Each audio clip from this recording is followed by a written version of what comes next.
Guys, today we have one topic to discuss and one topic solely, and it revolves around this. This is a GoPro Hero 8 Black, and today we're going to find out if you should buy this over the GoPro Hero 7 and possibly over the GoPro Hero 9. And after that, we're going to debunk some complaints that people had about this GoPro. Let's get right into it. Guys, if you are new here, go ahead and hit that subscribe button before you walk out the door. I'd appreciate it a ton. I come out with new vlogs all the time, and you're not going to want to miss them because we have a bunch of fun here. My goal is to bring you into my crazy off-grid life and kind of familiarize you guys with it, kind of bridge that gap, and also make you laugh along the way. I come out with new vlogs all the time. Make sure to hit that subscribe button so you don't miss out on any of the fun. That being said, let's get right into the video.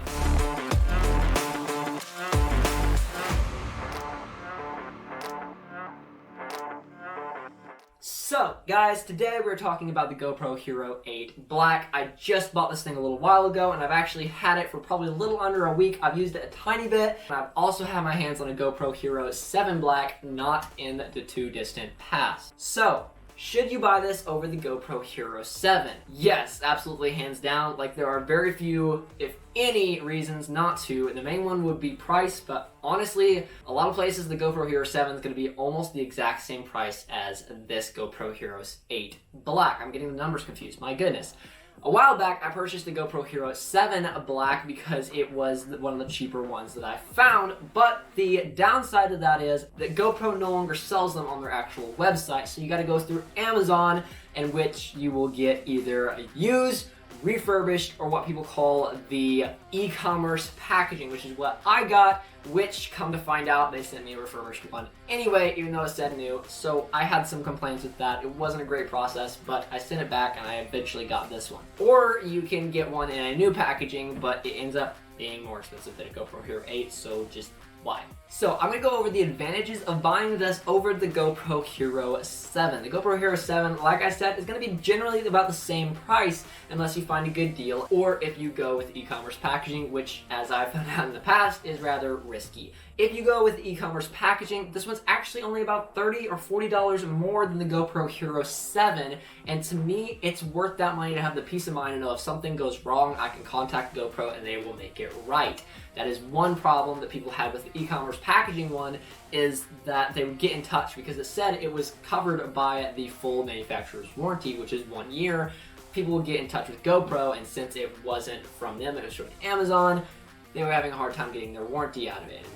Really disappointing. So the first one is the price isn't all that much different for having the peace of mind of being able to just buy it from GoPro's website. No middleman, you have the product you want, and you have the peace of mind of knowing if something goes wrong, they'll replace it. Number 2, this camera here just feels so much better built in general than the GoPro Hero 7. When I got the GoPro Hero 7 in and looked it over, I was honestly a little bit disappointed in the quality. Not that it seemed like it was gonna not hold up or break, but it just didn't seem like GoPro quality, like I'd expected from GoPro, because I never had a GoPro before, and I expected to feel really tough and really solid, and there were just a few things about it that just didn't seem super tough. Like the battery door was kind of bent a little bit outwards where you could see a bulge. It wasn't flat. There were certain things about it that just seemed flimsy.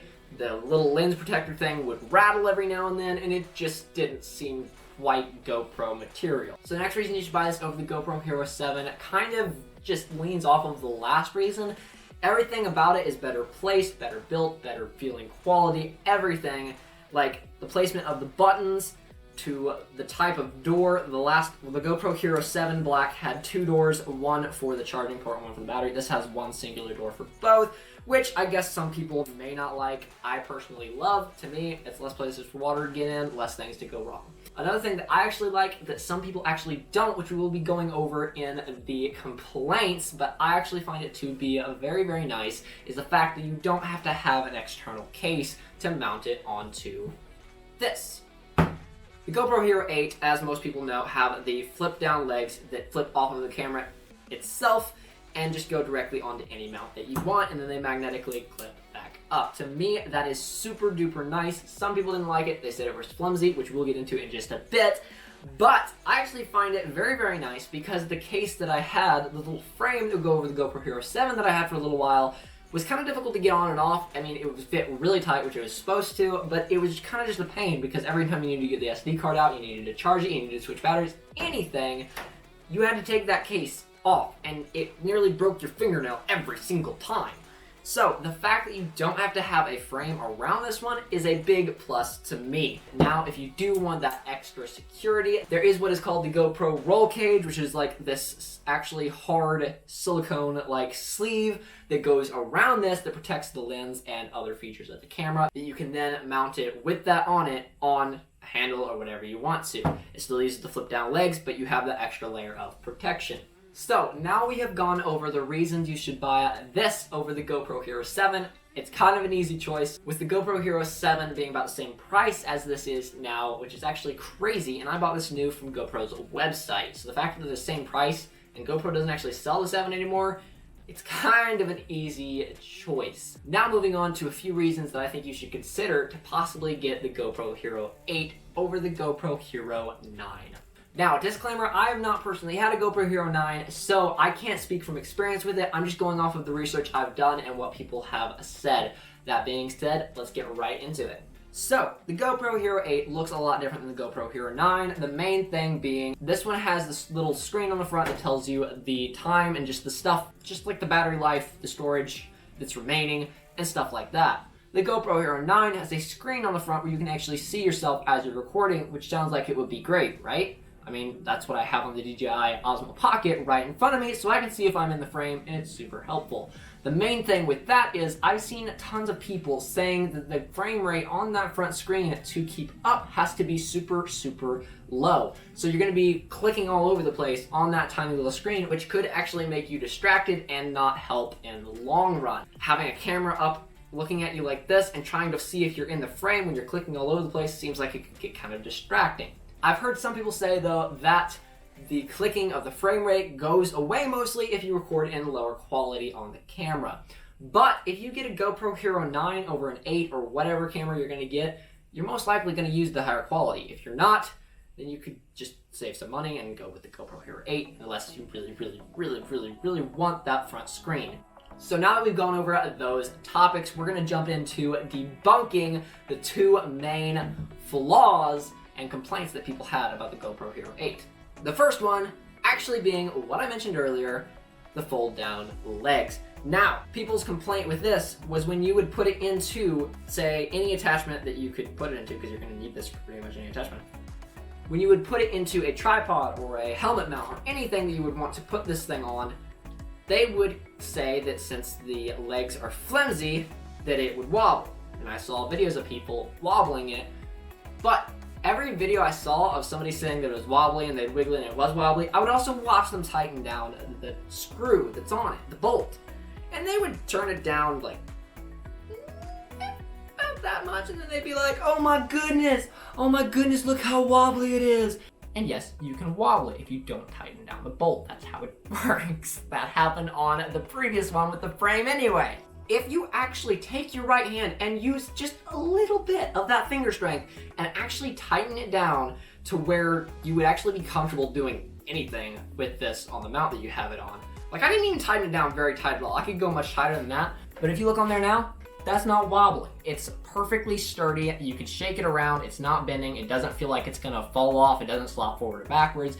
The legs actually work really well. The second flaw and complaint about the GoPro Hero 8 is the fact that they moved away from the replaceable lens cover. On the GoPro Hero 7 and previous models, they had a lens cover that you could just twist off and replace if so happened to crash into a rock at high speeds, or God, whatever you may end up doing with it. I don't want to know all the creative ways you could crack the screen. I don't want that image in my head. So people were unhappy that they went away from the replaceable lens cover that was super easy. You just unclick and then you put a new one on if you so happen to break it. And people said they got in touch with GoPro and asked them what would happen if they broke it. And supposedly GoPro said that it would cost more to replace the lens than it would to just buy a new camera. So people were really bummed out about this. But not too long after the GoPro Hero 8 was released though, an aftermarket company came out with replacement lenses, like for the actual glass of this thing. And so if you do happen to crack this one It's actually not the end of the world. You literally can replace it. It's under $20. You can go look it up. Replacement lens glass for GoPro Hero 8. There's a ton of options. They're literally under 20 bucks, and you can replace it yourself at home. All you need is a hairdryer to heat up the adhesive under this to pop out this lens and put the new one in. It can be done in under 5 minutes. Now, yes, it's not as easy and it's not as convenient as just clicking in a new lens cover, but there are some benefits to this. Without the lens cover, this thing is more tight, it's gonna be less rattly, it's gonna feel like it has more quality to it, and it's got a thinner profile, so if you wanna slide it in your pocket, it's easier to slide in and out and grab it when you need it. So, final verdict. Should you buy this over the GoPro Hero 7? Yes, absolutely, considering that they're both almost the same price anyways, and you can get this directly from GoPro's website still, and have the reassurance of having that manufacturer's warranty for sure. Definitely go with the GoPro Hero 8. Also, it just feels better built. The side panel for the battery is steel instead of plastic. I noticed on the GoPro Hero 7, the battery panel was actually warped out a little bit from the GoPro, so it just looked kind of cheap.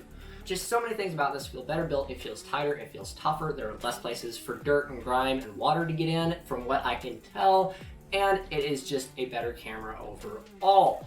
And you can get it from GoPro's website and get a manufacturer's warranty, so even if it is a little bit more, this is the way to go. Should you buy this over the GoPro Hero 9? That honestly all depends on if you need the extra features that the GoPro Hero 9 offers. If not, and you probably actually won't use them, this is a very solid option and you will save some money. And like I said, I've heard people say the GoPro Hero 9's front screen's frame rate is pretty choppy, and to me, that can get kind of annoying and distracting after a while of use. So, if you actually don't need the features of the GoPro Hero 9, this is still an amazing option, and even in 2022, this thing has blown me away. It is absolutely incredible. If you don't actually need all of the upgrades that go with the GoPro Hero 9, then I would say this is actually a very good option. If you have the money set aside, and if you want those extra features, it is the way to go. This is a solid option though, if you're like me and you don't really need all the extra stuff the GoPro Hero 9 brings along with it, and you save some money, and this is more than enough. Guys, hopefully you enjoyed. If you did, hit the videos on the screen right now to continue the fun until I come back in a few days with another vlog, and I will see you guys next time. Bye.